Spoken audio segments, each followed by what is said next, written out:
Welcome to No Man's Podcast, the podcast presented by the Students of S.H.I.E.L.D. where we talk about Batman No Man's Land. And we got a whole Nightwing issue for you this week.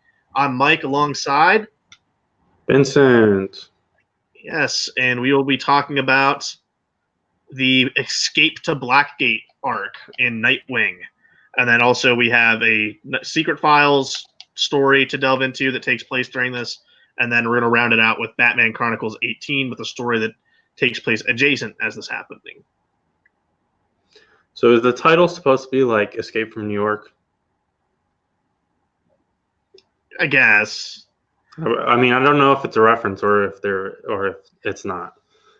But because Escape from New York is Escape from New York. It's not Escape to New York. Yeah, but that's what I'm saying. It's like the opposite, and it's a prison scenario. I don't know. So this is Nightwing 35 through 37 plus extras. And the Nightwing issues and some of the extras are the usual creative team that we've seen a bit ago. Actually, we skipped a bunch of Nightwing issues. It's not like we skipped them. They weren't relevant to No Man's Land. And the creative team on Nightwing is Chuck Dixon on writing, Scott McDaniel on art, and Carl Story is inking the book at this point. So we start off with Nightwing number 35. And so Nightwing has been tasked by Batman with infiltrating Blackgate, taking it over, just like stamping down on Lockup. And Blackgate is controlled by Lockup, whose gimmick is that he is really into imprisoning people. He's like a prison guard. He's like a superpowered prison guard with a heart on. It's really strange. Also, the series of words super predators is used in this issue really quickly. And just the combination of all that, it made me think that I feel like a writer could go pretty deep with Lockup today if they wanted to. Like, you could really use Lockup again if you wanted to. It's you have to want to go in telling a certain kind of Batman story and stuff. But you could use Lockup to talk about like pretty timely issues like private prisons and discrepancies in race and class in the criminal justice system and things like that. And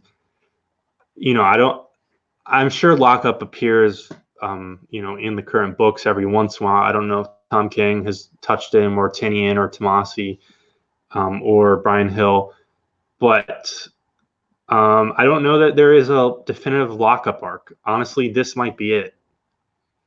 I think he may have been introduced maybe alongside Victor Zsasz. I don't remember. Does every villain need a definitive story? Yeah, I mean, sort of. Well, you just get a good story, and then it becomes your definitive. Right. But so Batman wants Nightwing to take Blackgate back from Lockup, and this whole Dick points out to Batman. He's like, "Hey, this whole No Man's Land thing, which you pulled me back into, has kind of fucked up my like ongoing story arc because Dick has been trained in the police academy in Bloodhaven." And so it's like, Dick Grayson just disappears from the police academy for multiple months. That's going to work out great when he gets back. And his plan here is he's going to infiltrate and take a low-level crook's identity. The guy's name doesn't matter. I think he might have a Superman tattoo on his shoulder. Does have a Superman tattoo on his shoulder. Which is kind of funny as a criminal from Gotham, presumably. And he tries to make a quick deal with the crook, but the crook doesn't want to leave. He's like, no, he's trying to get me out, blah, blah. Which, by the way, if you really want to know, the guy has like a dirty mullet, a scar on his face, and his name is Clyde Greenlaw. Yeah. When he's a janitor. Somehow Dick was going to take his place, which Dick, especially like Scott McDaniel in this era, he like kind of has a mullet. Well, that's the thing. It depends on how Scott McDaniel's drawing him. Sometimes he's got the short hair, and then it's very inconsistent, which is an issue I have. But it turns out, I guess this low-level crook is not a low-level crook. He's like kind of buddy with Lockup and crew, especially because he's like in his own cell. They call it like the privilege section, and we don't see anyone else in the privilege section. And so suddenly Nightwing is being chased by KG Beast and the Trigger Twins. And then at the end of this issue, he gets knocked out by Lockup. There's also literally just like 2 pages in this issue. There's a subplot interlude with Nightwing, Nite hyphen, and he is in Bloodhaven, and he's the chief of police is bringing him into his circle. And Nightwing, a character from the Nightwing series, I don't know that he's gonna. I mean, he's not in Gotham at all within this arc, even though we keep getting subplot pages of him. So I'm not sure how relevant he will actually be to No Man's Land, if at all. I was going to say, yeah, I don't think he is, but to basically refresh your brains on who this is, he's like he's an 18-year-old kid who sees an all-night wing store open place, and that's how he gets the name Nightwing, and he pseudo becomes Dick's like sidekick for a little bit, and then he goes crazy, and then Dick has to fight him. Yeah, I feel like there's not really much of a parallel at all, but it's slightly interesting to look at Nightwing in comparison to the current like rebirth Nightwing era with Rick Grayson and all that shit, and how there are multiple Nightwings in the book now and stuff like that. There's not really much comparison, but it's interesting to look at them alongside each other. Do you have much to say on this first issue off the bat? No, it's kind of hard to talk about this whole arc issue by issue because Nightwing himself doesn't do a lot, and he's gonna get knocked. Like I say, he gets knocked out here, and then we're gonna have Secret Files, which is all in his head, and then he's still kind of dazed and confused in 36, and then he doesn't really do anything until 37. So we can talk about that as it goes on, but like, yeah, it's fine. Scott McDaniel's art is, I think, unpolished for a lot of this. He's still kind of cutting his teeth here. I prefer his work on Batman, where I think by Batman it got a little bit more finer with his line work. Here, there's some weird faces and like some really inconsistent size proportions going on here. I think like the inking and coloring is a little flat. Here's a weird thing to think about. Scott McDaniel, probably the best-selling Daredevil artist of all time. Really? No, I'm well, as far as the peak, not like combined, but the peak sales for the title. I imagine it was when he was on the book in the 90s. Oh, Frank Miller. I mean, Speculator era, I feel like the sales were probably higher. Over John Romita Jr. Yeah, probably. I think so. I'm not sure. I just pulled that out of my ass. But then if you were to say like the combined sales highest selling Daredevil artist is probably Gene Colan, just because of longevity. Yeah, but how many people bought Gene Colan issues of Daredevil versus Frank Miller? It's gotta be Frank. Yeah, but how many issues did Gene Colan do? I'm saying cumulative Gene Colan, not counting reprints and stuff. Okay. Oh, okay, not counting reprints. No. I'm gonna still go Miller because Daredevil was not a hot selling book for a long, long time. So that was our little Daredevil sales interlude. It's really just a seed for the Daredevil podcast that eventually is going to happen. The connection being Scott McDaniel, of course. So now let's move into Secret Files, which I found an interesting diversion. It's an interesting version. First, we only read the first story, which is called Taking Wing, which is still Dixon and McDaniel, as Nightwing is still knocked out from the electric shock blast he got. And yeah, but it's a straight up full length story. Like, yeah, it's not even like 30 pages. And the exact same creative team. Like, yep. It really is just 35.5. which is kind of crazy considering that they stuck that in the Secret Files issue. But Taking Wing is the name of the story, and as Nightwing's lying on the ground, he's being woken up by Robin, who's saying, "Hey, dummy, get up!" And it's kind of like this version of Robin. I'm going to call him Spirit Robin because it's literally just it's Robin. It's not Dick as a kid. It's Robin, who's basically taking him all through his life, and it's like it's kind of like a little bit of It's a Wonderful Life, a little bit, but not like he wished he wasn't born. It was just kind of the highlight. You're going through the highlights of Nightwing here, and I believe the big thing, the takeaway, is that I think this is where we see the origin where he gets his name Nightwing from Superman. I think that's the big addition here. Am I right? Yeah, I meant to double check that, but I'm pretty sure you're right. I think it's original to this, or at least maybe this is the post-crisis version of that. Because it's at that time where he's wrestling with, well, I don't want to just be Dick Grayson, but I'm definitely done being Robin. And then that's where Superman tells him the story of the Kryptonian legend of Nightwing, and he goes, "Hey, that sounds pretty cool." And then we see him go back with the Titans. It's really just a Dick highlight reel.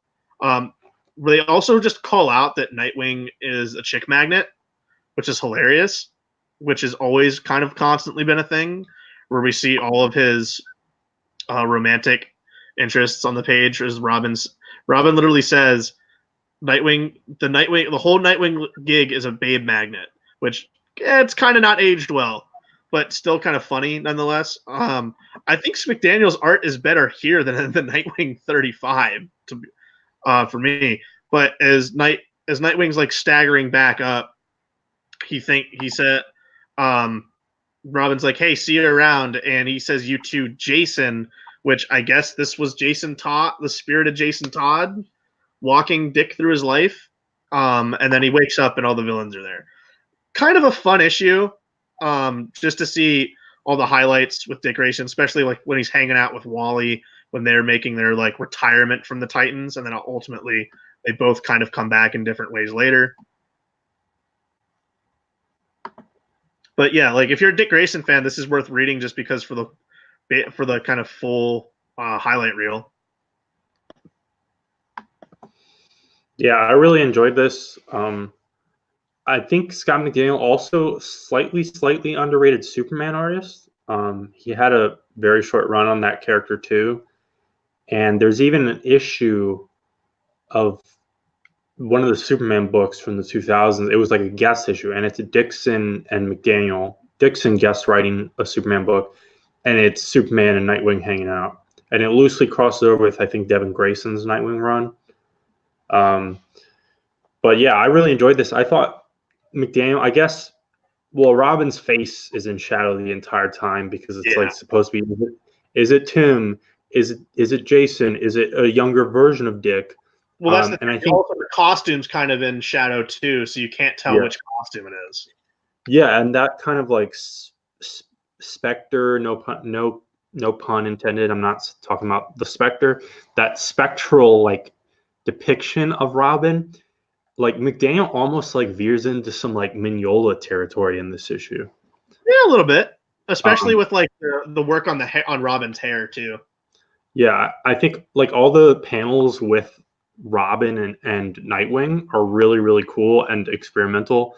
A lot of the stuff where it's just like, hey, look, it's a scene from the Teen Titans. It's not that exciting. It's more what we've been seeing in the regular issues. But this was really fun. It was a great highlight reel, just for the nerd stuff. So Dick and Wally leave the Teen Titans in New Teen Titans number 39. And then he comes back officially, like in a comic book for the first time as Nightwing. Just a few issues later, Tales of the Teen Titans number 44, which don't worry about the different titles. It's the same series. Yeah, I think the character moment with Wally is really, really great. It's a little tongue in cheek with the whole babe magnet thing and how ditching the shorts is what did it. And was it all worth it? And it's pretty great. I think this is my favorite like part of what we read. I liked Chronicles a lot. Yeah. Within the Nightwing stuff, I think this is a within the highlight. Nightwing stuff, I think this is mine, just because I thought this arc we built up should be cool, and I think the whole arc itself is kind of underwhelming. Yeah. So here's the thing: is that the collections. So this Nightwing arc is in No Man's Land Volume 2, and we're talking about the most recent, allegedly complete versions. And last episode, which I was not on, there was Harley Quinn, which is not in the books, and which is pretty explicitly tied to. Well, it's both standalone, but also totally set in the status quo of No Man's Land, like completely. And then there's also the JLA issue isn't in these either. But that sort of makes sense. I mean, that's way more of a tie-in. It's not within the Batman family. Plus, Though they include, those are in the JLA books. yeah, though they do include the Young Justice tie-in one shot. But this Secret Files issue is not included. I double checked, not triple checked, but it is not included. And I guess the interesting question is, do you think, like, I don't know that it necessarily matters that this is not included, but also I think it would have been nice to include it for completed. It wouldn't have bumped the page count up extremely much with not including it. Yeah. So it should have been included. I mean, ultimately, it's a dream story. None of it matters. Yeah. And then, but the funny thing is this is, we both just said this is the story we like most from the art, and it's not officially from it. And then I don't know that you said you didn't, but I don't know if you possibly did. I just flipped through some of the rest of the book, just for curiosity's sake. There's a bunch of profile pages. That's the whole point of Secret Origins, and those don't matter. We don't care about those. There's a quick Nightwing short here as well, which is throwaway. Nightwing. It's hard to say that over voice and distinguish it. And then there's actually a really cute Dick and Babs story by Devin Grayson and Brian Stelfreeze in here. Oh, with the orange.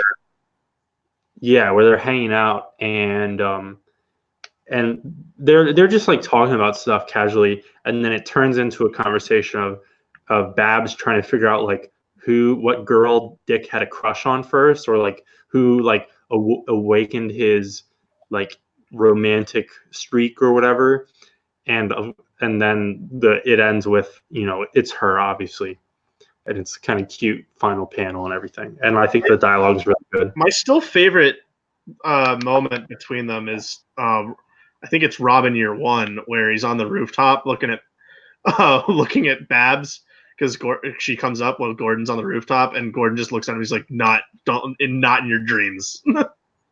That's still my favorite moment, which is still written by Chuck Dixon.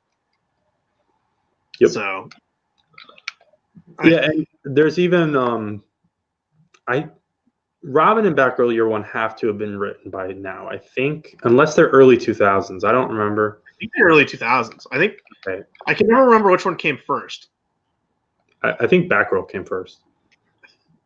Or I don't know. It doesn't matter. But those are great books. Check them out if you're a Batman fan, for sure. Hunt down that collection that has both of them in it instead of trying to hunt down the deluxe hardcovers. Yep. All right, so number 36, we open with him getting tossed in the hole, basically right where we left off, and right where Secret Files ends. Most of the major players here, the villains, we saw get here from previous arcs, or at least we saw neutralize in previous arcs. There's Firefly, who we saw meet a very grisly ending. The last time we saw him, he's all burnt up and wearing a dumb mask and everything. So he is very mad at Nightwing, because that was the Nightwing and Robin team up when we last saw him. And Scarecrow is here. And so Firefly leads a movement of wanting to kill Nightwing, and Scarecrow argues against it. Scarecrow we saw with the whole arc with Huntress. I don't remember necessarily him getting hauled off to Blackgate. No, I thought he was just kind of in an alley. Yeah. But I mean, it's not a big deal that he's now here. And then Black Mask who we saw from a previous arc. He shows up. Black Mask shows up, and it's like kind of made as a big deal for like one panel. But then I don't really remember seeing or like focusing on Black Mask for the rest of the arc. No, he's like kind of there in the background the whole time. Yeah. And so there's a big brawl while everyone's arguing what to do with Nightwing. But he eventually, he effectively starts he leads them all. And this is thanks to intervention by Ventriloquist, who, with Scarface out of his hands, is now using a sock puppet, which I think is hilarious. Yeah. And their plan is, so Blackgate is like it's like an old military base from like way back. So where they are, there's a bunch of cannonballs, and they can't really do much with the cannonballs, but through the years and everything, there's like it's a storeroom, so they're able to harvest gunpowder from the walls with their hands, like scraping it up, and they're making impromptu explosives. And that's where 36 ends, but then there are two subplots here, which I don't think get brought back up again in 37. 37 is all No Man's Land focused, and we will be reading the next issues of Nightwing, but I don't know whether we're going to get back to this. But for the sake of completion, Nightwing, again, the knockoff one, he's cozying up more with the Chief, and eventually the Chief wants to angle after Roland Desmond, right? Is that his name? Roland Daggett? Whatever his name is, Blockbuster. And meanwhile, Desmond. Roland Daggett, someone else. And Blockbuster is dying. He has like an issue with his heart, and his grandma is very upset or something. So that's 36. Do you have any thoughts on that? I mean, 36 and 37 really just kind of flow. No, I was just gonna give my thoughts as a whole, just because 36 and 37 are so like tied together. I feel like yeah, it's just better to comment on the arc as a whole at that point. All right, then right into 37. Lockup. Lockup thinks that Nightwing is dead because Mad Hatter lies to him and stuff, and pulls a random skull out of nowhere. And Lockup is like, well, especially since Nightwing's dead and we have all these issues and stuff, let's just flood this lower area and just kill everyone so that we can fit in more prisoners. And so the Nightwing and everyone and all the villains have to rush their escape because it starts flooding. They blow up a wall, and then Dick jumps ahead of everyone because now that everyone's potentially free and everything, he needs to get the hell out of there because they're going to want to kill him eventually. And he gets past KGP, past the Trigger Twins, and then I guess uses a forklift. I think it's a forklift, but you only see like a corner of something. But he collapses some supplies and neutralizes everyone, including Lockup, and cuffs them. And then I guess are these a portion of the Blue Boys show up to take over from Lockup? It's like they present it like Blackgate is back under Batman's control, but they're like dudes in suits with guns. So, but I don't really get this because one of them's wearing a blue hat and one of the jackets, though. Yeah, but I don't really. And again, this may be just because so many things are happening simultaneously. I don't really feel that we've gotten to the point where Batman is really fully allied with the Blue Boys much. He showed up Gordon the last time we saw him. Yeah. So I don't know precisely who these guys are and who they're working with.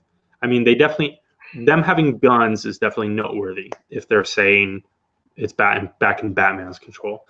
So I think maybe they're like a small portion of the GCPD who is down with Batman. Maybe they know maybe they're part of Oracle's like kind of people. Yeah. And Oracle sending a word to the Blue Boys that Blackgate's good to move in. I'm not sure, but that's where the status quo is. So Blackgate is on Batman's map. And then the arc ends with Dick falling into Bab's arms after she complains about Windows 98. Windows 98? Curtains 98. There you see. Curtains 98. Because remember, DC isn't our world, which I guess writers keep forgetting. We've seen the inconsistencies though, like all over in these books. Like we've had a Mark McGuire reference, but we can't use windows. We use curtains. It's very odd the way DC handles their universe and whatnot. Well, some of that stuff's legal. Yeah. But yeah, I was like, I love the concept of this arc, and I actually liked a lot of it. But I feel almost paradoxically, because I would very rarely say this, I feel like it wasn't long enough, or there just was something missing. It was very anticlimactic the way it wrapped up.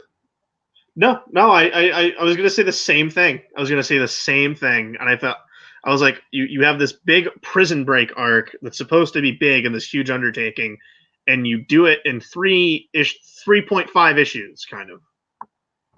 And there's a lot lacking in it because it flies by so fast. Our protagonist is out of commission and not really doing much for 2.5 of the issues. And then that third issue, everything is so scrambled to get done and happens so fast. And I felt like with the villains walking around, a lot of the stuff I wanted to see with Nightwing was all off the panel. And then not even going further is that we have the blockbuster interlude and the Nightwing stuff that, quite frankly, I don't know when we're going to get to that or if we're going to even get to that in No Man's Land. Because it's been a while since we've read Nightwing issues on our rundowns. Yeah, I think that's more of a ongoing Chuck Dixon run thing. Though I'm not sure how many in a row. Doesn't really matter to check, but we will read Nightwing 38 and some future issues. So we'll see if that gets brought up. Honestly, I expect it'll just be more building of the subplots, and then that will be concluded after No Man's Land, so it will just be a waste of time. It will be a giant waste of time. I was going to say, any other thoughts on Escape to Blackgate? Not really. It just made me like slightly interested to look at how the Nightwing trades are set up and stuff like that, because I imagine that this Secret Files is in the exact right place over there. And it's just interesting. It's like Robin and Nightwing and Catwoman. Those books, those runs have been partially collected. Nightwing sort of mostly, but it's interesting all these tie-in books because they tie in so much with these ongoing sagas, like which volumes are like 90% double dipping, and these like arcs like Escape to Blackgate, how it fits in with the Nightwing run as opposed to fitting in with No Man's Land and stuff like that. Actually reading this arc, even though I wasn't super jazzed about it, it does intrigue me more to check out the full scope of the Chuck Dixon Nightwing run. Yeah, I would agree. And I think Chuck Dixon, well, in current day, Chuck Dixon's not very popular for reasons we're not going to get into on the show because we don't have time to do that.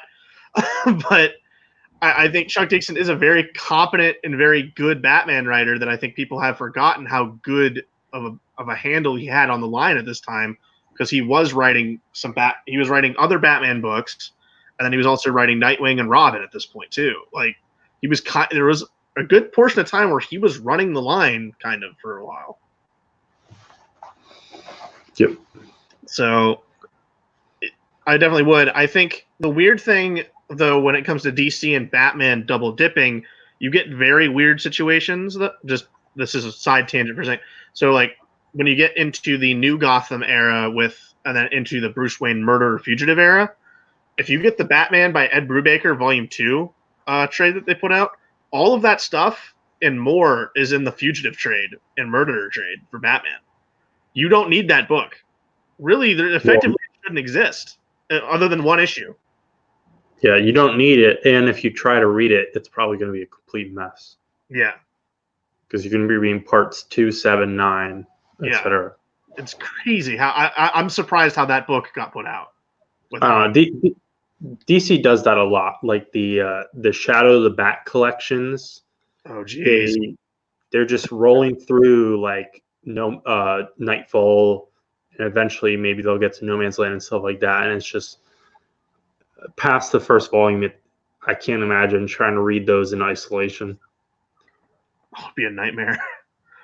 I'm running into it a little bit, I think, in Todd McFarlane's Amazing Spider-Man run, where like there's they allude to things that happen in Spectacular, and I was like, wait, when did that happen? Like it's because those issues are just amazing. You don't get Spectacular in there. But we'll close out the show with our final issue, the Batman Chronicles number 18, Spiritual Currency. This is Devin Grayson and Dale Eaglesham, and this issue is all about oh my god. It's my train of thought just went completely numb. What's her name? Oh my god. Leslie Tompkins. It's Leslie Tompkins. Oh my god. I was looking at the picture of Zaz. I was like, Zaz is in here. We see Mikey. I could remember Mikey's name. The Black Mask goon who's been hanging out with her that we saw way back at the beginning of all this, which I find hilarious. And I couldn't remember Leslie Tompkins' name. But this is all about Leslie Tompkins and the health clinic and kind of the trials and tribulations she's going through. She wakes up with a nightmare that people are coming for her and she's out of supplies and she can't heal anyone. But it's the same nightmare she's been having for, I think, 2 nights now. She goes out. Mikey is looking over Mr. Zaz, who is chained up to he's not even chained, he's like roped up to a bench that's there. And apparently it's heavily implied that he hurt Killer Croc's friend, because Killer Croc is also hanging out like just outside the clinic and like just throwing stuff and getting angry, and Leslie has to keep talking him down. And so it's like we get these moments where like it's kind of like pretty cool moments of Leslie's just like lets Croc do his thing and like calms him down because he's not going to hurt anyone. So he's respecting Leslie's no violence policy. And then Officer Pettit just comes in with Huntress and some of the Blue Boys and just starts shooting people, like trying to shoot and kill Killer Croc because he's a villain. And it's like, oh my god, please leave. I hate you. You're terrible. Because we saw Pettit and Huntress strike up a kind of a partnership in some of the last episodes we saw. And Leslie's like, no, you cannot be here. Killer Croc is not doing anything. His friend's hurt, and he just wants him to get better. He's just venting his frustrations. He's not going to hurt anyone. And then Pettit just goes outside to like skulk while Huntress is inside helping. Mikey's like checking on Zaz, and somehow like Zaz, even while he's like on this bench, is able to like puncture an artery in Mikey's arm. So then Leslie has to deal with that. Batman and Batgirl stop by to drop off blood and supplies, and Batgirl like tries to say hi to Huntress. She's doing the thing where she just she's just fist bumping everyone to say hello, and Huntress just pushes her out of the way because obviously bad blood between there, since Cassandra stole her job pretty much. Since Huntress was fired.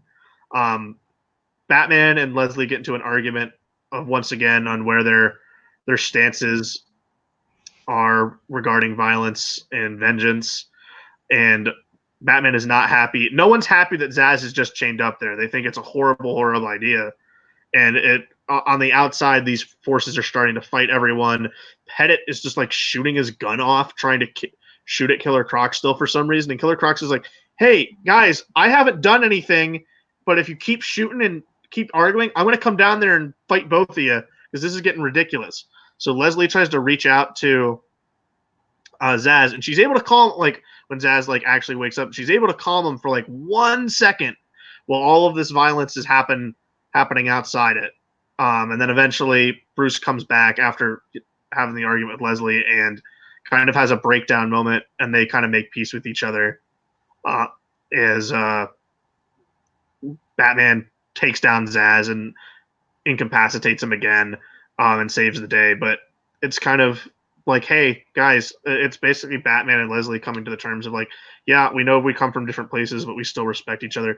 A lot was going on in this story. I thought there's moments where Dale Eaglesham's art looks really good, and there's part where Eaglesham's art looks like, what is that on the screen? Because I can't make it out. Screen page, however you read your books, because it's like, I say screen because of the digital coloring, because there's some real bad early digital coloring going on there, especially like in the faces. Like they're all like gray and like color washed. It's very odd. I don't know why that's going on, especially in like Batman's face. He's not pale. It's just gray, and I don't get it at all. I think Eaglesham's Killer Croc looks great though. I think this is kind of like my favorite version looking for Croc, where you got all the scales on him and stuff. I think he looks great. But I thought this was enjoyable and a pretty kind of emotionally packed issue for Chronicles. And we're talking about this because the Batman says that Nightwing will have Blackgate up and running in 26 hours, and you can send Zsasz there after he's fine, and you mend him back together. But Vince, what did you think of Batman Chronicles number 18? Yeah, so to your last point, and again back to DC's weird collected editions department, this issue they choose to start volume 4 with. And this Nightwing arc it's basically at the very end, but it's in volume 2. So there's a whole volume between. But if there are 26 hours between the end of Chronicles and the end of the Nightwing arc, it doesn't make any sense. Very strange.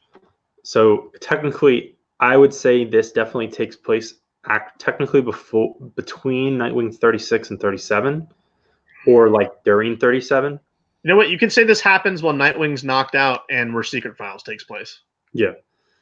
I enjoyed this. It was pretty dense. Very dense. Like I take notes for the show and everything, and my notes for this Chronicles issue, which I think is probably slightly oversized. It is.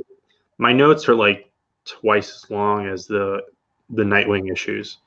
So were mine. And well, when I say dense, is just like there's just lots of beats. There's lots of like switches in the plot and everything like that. I continue to be, like, honestly, every time like Leslie Tompkins shows up, I love the idea of her character, but just every single time she says anything, it's just really frustrating because I really don't agree with her philosophy. That's my thing with Leslie too. Like, there's moments I like where she has with Bruce, like obviously the episode of the animated series, Appointment in Crime Alley is brilliant. It may arguably be the best Leslie Tompkins story. We've never seen her in a movie. Something possibly you could explore there. And then her character is just kind of very slowly destroyed up until War Games, where it's just basically character assassination. But I get where she's coming from, but in like the context of like these villains, it makes no sense to hold Zsasz here. It makes absolutely no sense. And it just like, okay, like I get she's a pacifist and stuff, but like it comes off so weird when we devote a full page to her getting into the fetal position, ready to get ripped to shreds before Batman shows up with a barrel, which he like. It's kind of hilarious the way he stops Zsasz. He just grabs a giant concrete like cylinder and just puts it around Zsasz, and he's like, all right, he's done. He stopped. But yeah, I enjoyed this issue. I wasn't entirely clear on like the final few pages because there's like some weird color stuff going on. There's one page where the thing is that Bruce and Leslie have a conversation and talk about their difference in philosophy. But then there's a whole other page where he like gets down on his knees and is like remorseful and sad. But there's also like weird color stuff. There's like purple splotches on that page around the panel borders. And like I couldn't, and then it cuts to him and Batgirl just like sulking or like stewing on top of a roof with Zsasz. And where it's implied that Batman's having a breakdown and crying as well when Batgirl's like motioning with eye like on her face to like her eye going down, and Batman's like, I don't know what you're saying. He's like snapping at her. But that like second to last page, I honestly can't tell if they're trying to do like maybe that's partially Daydream or something, Yeah, because I don't know either. especially on that page, because the first panel or two you see like other people around Leslie, and like I don't buy Batman getting on his knees in front of Leslie in front of like dozens of people. Well, I don't buy her saying Bruce in front of dozens of people. Well, there's that too. I think it has to be some kind of like Daydream thing, or like a overblown version of a private thing that they had. It's kind of unclear to me. That page really kind of stuck out and was like a little hiccup in it for me. I really like Mikey. He's a cool kind of like low It tier was story cool that character. someone remembered that he existed Yeah. and threw it back in. And the last we see of him in this arc, as far as I know, I mean, he's probably in the background later, but he gets like he basically gets, I think, just backhanded by Zaz, and then Zaz focuses on Leslie. So I think he should be fine. I don't know that we'll necessarily see him again. I kind of wish that we would. Like, honestly, like, I think it'd be cool if Mikey existed to this day. Yeah, it'd be awesome. Like, he's just like Leslie's like intern assistant guy who's like over the years has like developed rudimentary medical skills, and he's just has scars all over his body because he used to be a false facer. Yeah, it's cool. It adds dimension to some of these bit like nameless thug characters. And I think the other thing about this issue, and this goes into how dense it is, like you literally just have like half a dozen different like forces at play here, and there's so many different dynamics, everyone bouncing off each other. Because I mean, you've got Croc, Zaz, Leslie, Batman, Batgirl, Huntress, Petite, everyone playing off each other. They all have relationships with each other, and they all differ in their relationships. And so that's where you just get that back and forth. And I thought that, I mean, this was a great kind of window into a lot of the different status quo and everything, and how No Man's Land changes that. I mean, like, Batman doesn't punch Croc in this issue at all. No, I thought Croc was used really well. I think Croc was like the underrated highlight of this. Yeah, I mean, in this issue, like you can see, like I know Croc on the Squad is more of a New 52 thing. In fact, I don't even know that he was ever on the team until Rebirth. I don't believe so. But in this issue, you can see where, like, he's definitely one of those villains where he's much more of a misunderstood, tragic character, or at least that's the way I prefer him. I don't want to see Croc like eating people or any shit. So you could see where he could fit on something like the Suicide Squad. Well, there's Croc like is inherently he's just kind of a giant thug dude who like steals jewels. Like, yeah, and he looks like a lizard man. Like that's Killer Croc. And then like I know in Hush he was like having the extreme metamorphosis where it was getting more and more lizard like, where Jim Lee just redesigned him for that, and then no one ever used that ever again because he's cured by the end of it. But I know I prefer this look to Croc. I think this is Croc's best look. It was also interesting to note how they used this issue of Chronicles, because Chronicles, many of the issues we've read of this series so far are more anthology focused, and this was a full length story, both one off but also entirely like a chapter of No Man's Land, important to the main ongoing plot lines and everything. So it was interesting to see that. I'm not sure how many more issues of Chronicles we will read, but it'd be interesting to see that. And of course, every time we read these Chronicles issues, myself, you, and whenever Matt's on the show, we're always comparing them to Spider-Man Unlimited, because they, in the general sense, serve the same purpose as the kind of fifth book and everything like that. Right. So that is Escape to Escape to Blackgate and Spiritual Currency. Next episode, we are diving back into Catwoman.